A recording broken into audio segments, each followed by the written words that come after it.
बच्चों, आज मैं तुम्हें एक छोटी गिलहरी की कहानी सुनाती हूँ। गिलहरी जानते हो ना तुम?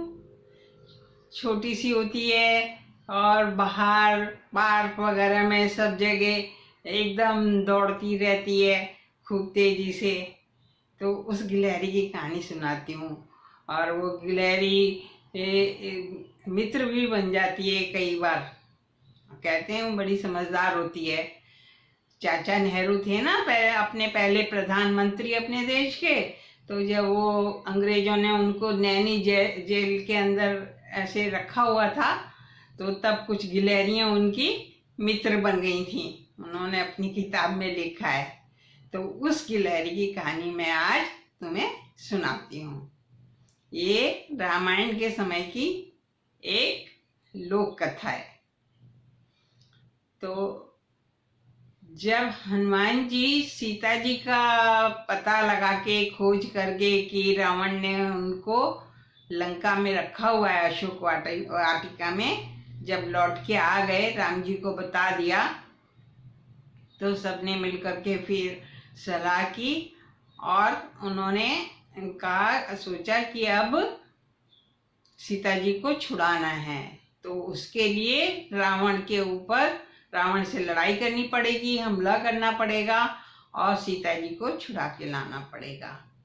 लेकिन सबसे बड़ी समस्या ये थी कि बीच में बहुत बड़ा समुद्र, श्रीलंका और लंका और भारत के बीच में एक बहुत बड़ा समुद्र है।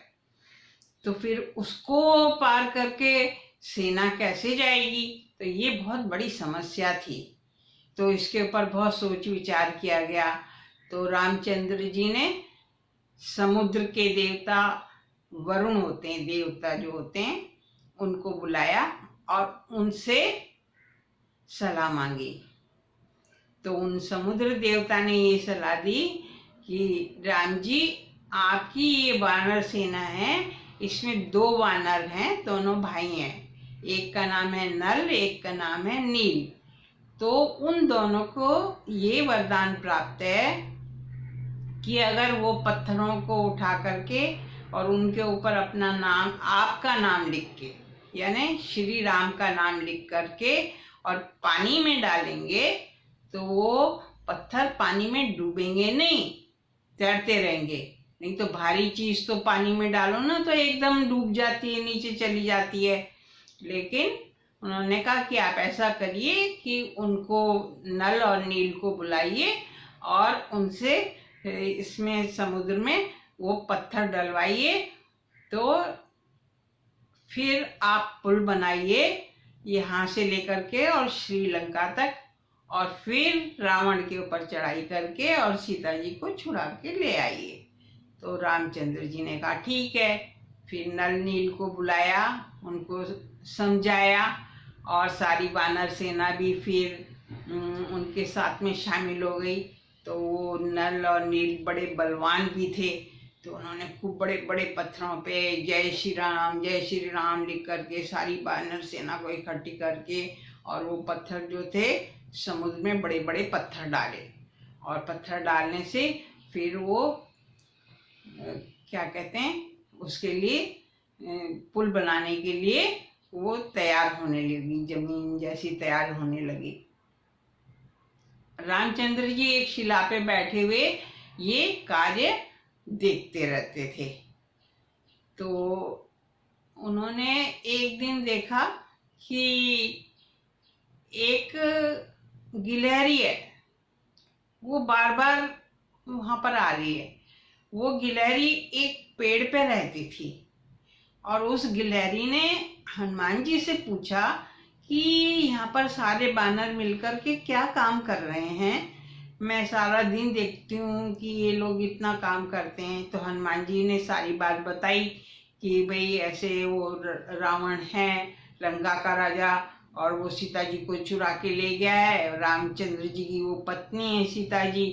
अब हमें उसको, रावण को हरा के उसके ऊपर चढ़ाई करके मार करके और सीता जी को छुड़ा के लाना है। तो उसके लिए हमें फिर सेना को ले जाना है ना, उसके लिए हम पुल बना रहे हैं। तो वो गिलहरी ने सोचा कि हाँ, ये लोग तो इतना बड़ा इतना अच्छा काम कर रहे हैं, मेरा भी कुछ योगदान होना चाहिए इसके अंदर पुल बनाने में, राम जी के काम में मेरा भी तो कुछ योगदान होना चाहिए।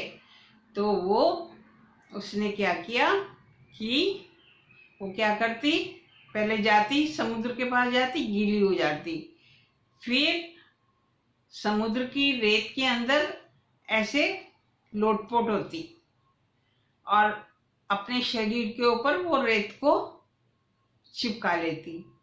फिर जहाँ पुल बन रहा था वहां जाकर के उस रेत को झाड़ देती अच्छी तरह से, और पूरी झाड़ के फिर समुद्र के पास जाती, फिर गीली होती, फिर रेत अपने ऊपर लपेटती और फिर वो वहां पर जाकर के रेत को झाड़ देती और सोचती कि ये जो रेत है ये पुल बनाने के काम आएगी और जल्दी जल्दी पुल बन जाएगा। फिर रामचंद्र जी उसको रावण को हरा करके सीता जी को छुड़ा के ले आएंगे जल्दी से। तो रामचंद्र जी 3 दिन तक देखते रहे ये बैठे हुए कि ये क्या कर रही है गिलहरी। तो उन्होंने हनुमान जी को बुलाया रामचंद्र जी ने और उनसे कहा, हनुमान जी ये छोटी सी गिलहरी है, ये मुझे बड़ी अच्छी लग रही है, इसे मेरे पास लाओ। तो हनुमान जी उस गिलहरी को रामचंद्र जी के पास लाए। तो रामचंद्र जी ने उसको गिलहरी को उठा करके अपनी गोदी में बिठा लिया और फिर पूछा कि मैं 3 दिन से देख रहा हूँ ये तुम क्या कार्य करती हो, ये क्या करती हो कि गीली होती हो, फिर मिट्टी लपेटती हो, फिर यहाँ आके झाड़ देती हो।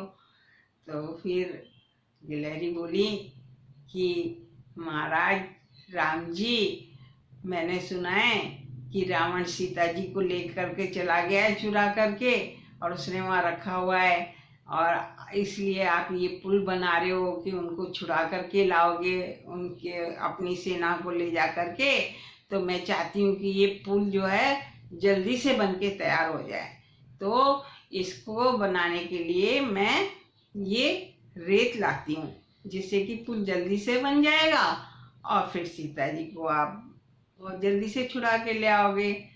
तो रामचंद्र जी ने जब उसकी बात सुनी तो उनकी आंखों से आंसू बहने लगे, वो इतने भावुक हो गए, उनको गिलहरी के ऊपर बहुत प्यार आया। उन्होंने कहा, देखो इतनी छोटी सी गिलहरी और कितनी बड़ी बात सोच रही है और कितनी मेहनत कर रही है, और इसने अपना कैसे मतलब ये विचार बनाया कि मैं इस तरह से काम करूं, मैं ऐसे सहायता कर सकती हूँ पुल बनाने में।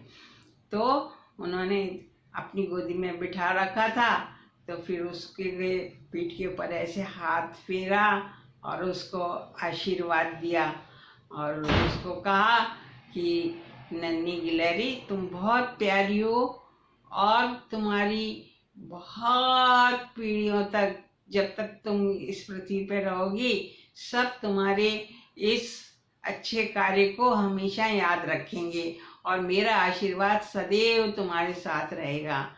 तो बच्चों, तुमने देखा होगा कि गिलहरी की पीठ पे ना ऐसे 3 काले निशान ऐसे होते हैं। तो लोगों का ऐसा विश्वास है कि जब रामचंद्र जी ने उस गिलहरी को आशीर्वाद दिया था ना, तो उनकी 3 उंगलियों के निशान उस गिलहरी की पीठ के ऊपर बन गए थे। तो ये कहानी है, एक नन्ही गिलहरी ने कितनी मेहनत की और कितना सोच विचार किया। तो बताओ तुम्हें कैसी लगी ये कहानी, अच्छी लगी क्या? अच्छी लगी तो फिर बार बार सुनना और ताली बजाना, और अभी तो बस लाइक का बटन दबा देना, है ना? हाँ।